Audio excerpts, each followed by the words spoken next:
Dan hati-hati dengan sahabat yang ABS. Sahabat yang penting kita seneng, hadirin. Sahabat yang penting ditraktir sama kita. Yang penting kita ditraktir. Sahabat yang hanya muji-muji kita. Makanya kata para ulama, hati-hati dengan orang yang kalau muji Anda berlebihan. Karena kalau dia punya mental memuji Anda berlebihan, maka kalau dia mencela Anda, dia akan mencela berlebihan juga. Bismillahirrahmanirrahim.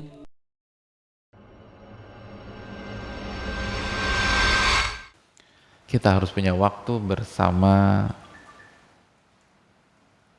saudara dan sahabat yang soleh. Ini penting, harus yang soleh. Kenalan siapa aja, hadirin. Nabi SAW juga punya interaksi dengan orang-orang munafik.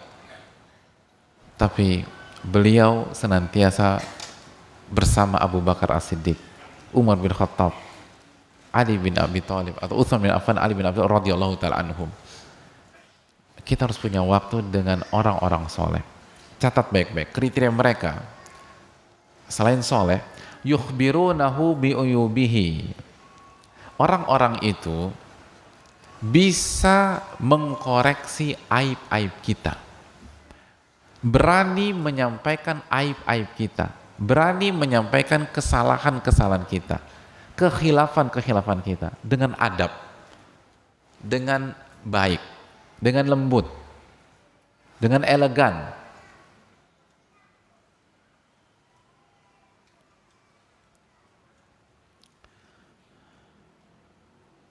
Wa yuhadditsunahu an dzati nafsihi. Dan orang-orang itu bisa ngebacain diri kita, bisa memprofiling kita, hadirin. Mas, kamu tuh kekuatan kamu tuh di sini gitu. Kamu lemahnya di sini gitu. Jadi kamu perbaiki kelemahan kamu, atau jangan main di situ, main di sini aja. Kamu nggak kuat di situ. Cari orang-orang seperti itu. Cari orang-orang soleh yang berani bicara. Cari orang-orang soleh yang mau kasih masukan kepada kita. Cari orang-orang soleh yang bisa memperbaiki aib-aib kita. Makanya kaidahnya al-muslim mir'atu akhi. Seorang muslim itu cermin bagi saudaranya. Fungsi cermin itu apa sih, hadirin sekalian? Gitu. Kalau baju kita kusut, peci kita agak miring, cermin dibenerin lagi, dilurusin. Itu fungsi cermin. Fungsi cermin adalah memastikan bahwa penampilan kita tepat, baik. Nah, fungsi sahabat itu demikian. Dan hati-hati dengan sahabat yang ABS. Sahabat yang penting kita seneng, hadirin. Sahabat yang penting ditraktir sama kita. Yang penting kita ditraktir. Sahabat yang hanya muji-muji kita. Makanya kata para ulama, hati-hati dengan orang yang kalau muji Anda berlebihan. Karena kalau dia punya mental memuji Anda berlebihan, maka kalau dia mencela Anda, dia akan mencela berlebihan juga. Hati-hati, jangan senang, bahaya orang kayak gitu. Cari orang yang bisa memberikan masukan kepada kita. Dan ini penting. Kata para ulama, almaru ibnu bi'atihi. Seseorang itu anak dari lingkungannya. Seseorang itu anak dari lingkungannya. Kualitas kita itu setelah taufik dari Allah Subhanahu wa taala sangat ditentukan oleh dengan siapa kita bergaul, hadirin. Dengan siapa kita bergaul. Makanya kata para ulama seperti Syekh Saleh Al-Utsaimin hafizahullahu taala, kata beliau, fayahtaju talibul ilmi ila muasyarati ghairihi minat tullab. Seseorang penuntut ilmu itu butuh bergaul dan berinteraksi dengan penuntut ilmu. Jadi kalau ditanya, jadi dengan siapa saya harus bersahabat Pak Ustadz? Dengan penuntut ilmu. Yang maksudnya orang-orang yang punya karakter menuntut ilmu. Mungkin dia bukan santri, dia bukan santriwati, tapi karakternya, tapi sikapnya, dia adalah pembelajar sejati. Kalau bicara sama dia itu nggak keluar dari dalil, terlepas secara langsung maupun tidak langsung. Nggak mau bermaksiat. Kalau bicara nggak tertarik ngomongin orang, nggak tertarik bicara aib orang, tapi lebih saling nasihat menasehati, saling memberikan masukan. Sebagaimana tadi kata para ulama, dia bisa kasih tahu kekurangan kita, kekhilafan kita, kesalahan-kesalahan kita untuk kita perbaiki. Cari itu. Makanya kaidah besar hadirin sekalian. Kata para ulama seperti Syekh Saleh, wala yahsunu biqasidil ula illa intikhabu suhbatin salihatin tu'inuhu. Maka bagi orang yang punya mimpi besar, mimpi yang tinggi, dia tidak akan berhasil meraih mimpinya kecuali dia punya sahabat yang soleh yang senantiasa membantu dia. Itu poin. Jadi jangan pernah berpikir kita akan berhasil tanpa sahabat yang soleh. Kita butuh sahabat yang soleh. Itu penting hadirin. Makanya Nabi SAW bersabda apa? Ar-rajul ala dini khalili. Seseorang itu di atas agama sahabat dekatnya. Falyanzur ahadukum man khalil. Maka perhatikan dengan siapa dia bersahabat dekat. Khalil itu bukan hanya sekedar kenal. Khalil itu hubungan yang sangat dalam. Itu hadis yang disampaikan oleh diriwayatkan Abu Daud dan Tirmidzi rahimahumullahu taala. Seseorang itu hadirin di atas agama sahabat dekatnya, itu. Sahabat dekatnya. Maka perhatikan dengan siapa dia bersahabat. Makanya Ibnu Mas'ud hadirin sekalian pernah mengatakan begini, "I'tabirur rajula biman yusahib." Nilailah seseorang dari sahabatnya. Fa inna ma yusahibur rajula man huwa mithluhu. Karena seseorang itu bersahabat dengan yang setipe dengan dia. Makanya ulama mengatakan kalau pengen tahu orang itu siapa sih, anil mar'i la yus'al anhu sal an sahibihi. Kata para ulama, seseorang itu kalau kita ingin tahu siapa dia, kita tidak harus tahu detail tentang dia, tapi opsi lain cek siapa sahabatnya, ya begitulah dia. Begitu. Penting, apalagi kondisi sekarang. Cari sahabat hadirin. Dan harus punya waktu. Harus punya waktu. Nabi SAW itu sibuk, tapi selalu punya waktu dengan para sahabat beliau. Sallallahu alaihi wasallam. Selalu demikian. Umar bin Abdul Aziz itu sibuk, khalifah, tapi selalu punya waktu bersama para ulama dan sahabat-sahabat beliau. Rahimahullahu ta'ala. Orang-orang besar itu selalu punya waktu dengan orang-orang soleh, nggak sendirian. Bahkan Nabi Musa ketika disuruh berdakwah menghadapi Fir'aun, apa yang belum minta? Rabbi syrahli sadri. Masya Allah, hafal nih. Wa yassirli wahlul uqdatan yafqahu waj'alli. Kok diam? Itu bagus tadi tuh. Kenapa tiba-tiba diam? Pak Ustadz, sampai situ dulu Pak Ustadz. Setelahnya enggak. Waj'alli waziran min ahli Harun akhi. Ya Allah, jadikanlah salah satu keluargaku sebagai teman seperjuanganku. Kalau boleh request ya Allah, saya request Harun ya Allah. Harun. Nabi Musa nggak mau berjuang sendirian. Nabi Musa alaihissalam nggak mau berjuang sendirian. Kok kita berjuang sendirian hadirin? Kok kita istiqomah sendirian? Sehebat itukah iman kita? Sedalam itukah ketakwaan kita? Ini Nabi Musa, kalimullah, manusia yang diajak bicara oleh Allah alaihissalam. Nabi Musa salah satu ulul azmi minar rusul, 5 terbaik hadirin. Maunya sama Nabi Harun, nggak mau sendirian. Pertanyaannya, bagaimana dengan kita? Nabi SAW hidup dengan para sahabat beliau.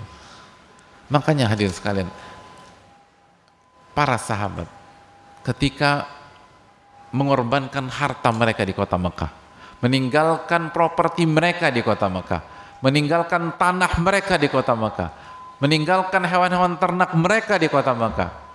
Berapa kerugian Abu Bakar As-Siddiq hadirin pada saat hijrah? Berapa kerugian Umar bin Khattab radhiyallahu anhu pada saat hijrah? Berapa kerugian Utsman bin Affan secara materi, secara hijrah? Kenapa mereka lakukan itu? Apakah sebatas cari majelis taklim? Bukan. Mereka tinggalkan itu semua agar bisa punya kehidupan dengan sosok termulia sallallahu alaihi wasallam. Punya kehidupan dengan orang soleh itu penting, dan punya kehidupan dengan orang soleh memang butuh modal lah hadirin, butuh pengorbanan sebagaimana yang dilakukan para sahabat radhiyallahu ta'ala. Dan hasilnya apa? Mereka menjadi generasi terbaik dan mereka sukses bukan hanya di akhirat tapi di dunia. Itu poin hadirin sekalian. Lingkungan sangat penting. Itu sangat menentukan, sahabat hadirin, itu sangat menentukan iman kita, sangat menentukan takwa kita, sangat menentukan pola pikir kita, sangat menentukan bagaimana kita melihat, dari angle mana, dari sisi mana kita membaca sebuah persoalan. Sahabat itu sangat penting. Saya kasih analogi sederhana hadirin sekalian. Apabila di hari Ahad pagi hadirin olahraga, di depan sini kan masih Car Free Day nggak sih kalau itu? Masih ya, Masya Allah, masih Car Free Day. Oh, kita lari gitu loh. Suka lari nggak hadirin? Sering ya, sering lari gimana hadirin? Maraton, sprint? Oh, lari dari kenyataan. Bagus. bisa dimengerti dari jangan lari maraton aja lah, jangan lari dari kenyataan. Ketika kita lari, lalu kita haus, lalu di depan kita ada sebuah warung, lalu kita berhenti sejenak, lalu kita beli air mineral, 1 botol air mineral. Harganya berapa hadirin? 5.000 ya? Berapa? Sama semua ya, bersaing ya di antara antum ya, harganya bagus 5.000. Gak ada yang 4,5? 5.000, Masya Allah. Jadi harganya, value-nya 5.000. Itu pagi, minggu pagi keringetan minum. Minggu siangnya hadirin punya meeting, ada janji, ada appointment sama seseorang di salah satu restoran bintang 5. Nunggu orangnya belum datang, udah pesen air mineral. Ternyata dibawain air mineral dengan brand yang sama. Artinya pabrikannya sama nih hadirin. Gitu loh. Pabrikannya sama. Sumbernya sama juga. Pada saat kita orangnya tuh udah datang, ternyata jangan di sini deh, kita pindah aja ke lobby hotel. Kita mau pamit. Ditagih dong, dikasih bill. Berapa harganya itu? Berapa harganya? Masya Allah. Kok kayak lelang hadirin? 20.000 atau 30.000. Bayangkan hadirin sekalian. Yang tadi berapa? Yang tadi 5.000. Siangnya? Kenapa hadirin? Apakah karena harga pagi 5.000, lalu harga siang 30.000? Terus apa yang membedakan value mereka? Atau antum marah-marah, kira-kira tersinggung nggak? Atau dilawan nggak itu? Kasir restorannya? Jangan bawain aneh ya. Tadi pagi aneh baru beli, harganya 5.000. Ini penipuan. Gitu loh. Aneh mau masukin sosmed dulu, gitu. Hadirin, seperti itu? Enggak. Kenapa kita nggak merasa ditipu? Cuman beda jam loh, brandnya sama. Karena kita memang tidak ditipu. Itulah harga dan nilai yang berlaku di sana. Lalu apa yang membedakan? Kenapa yang satu 5.000 value-nya, yang satu 20 atau 30.000? Jawabannya apa hadirin? Lingkungannya berbeda. Lingkungannya berbeda. Jadi jangankan manusia, benda mati aja, kalau ditaruh di kaki 5, maka nilainya dan value-nya kaki 5. Dan begitu, botol yang sama, brand, pabrikannya sama, sumbernya sama. Tapi begitu ditaruh di lingkungan bintang 5, maka nilai dan value-nya bintang 5. Maka silakan pilih sendiri untuk kehidupan antum. Antum mau menjadi pribadi kaki 5 atau pribadi yang imannya bintang 5. Kita mau takwa kita takwa kaki 5 atau takwa bintang 5. Yang salah satu penentu adalah bagaimana lingkungan kita.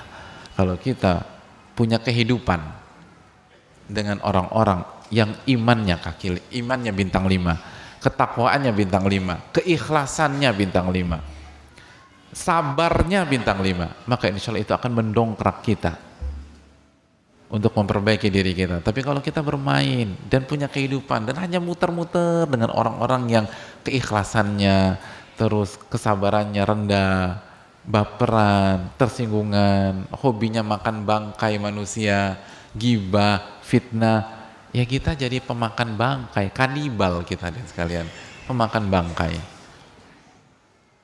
Hadirin, makanya kita butuh waktu bersama mereka.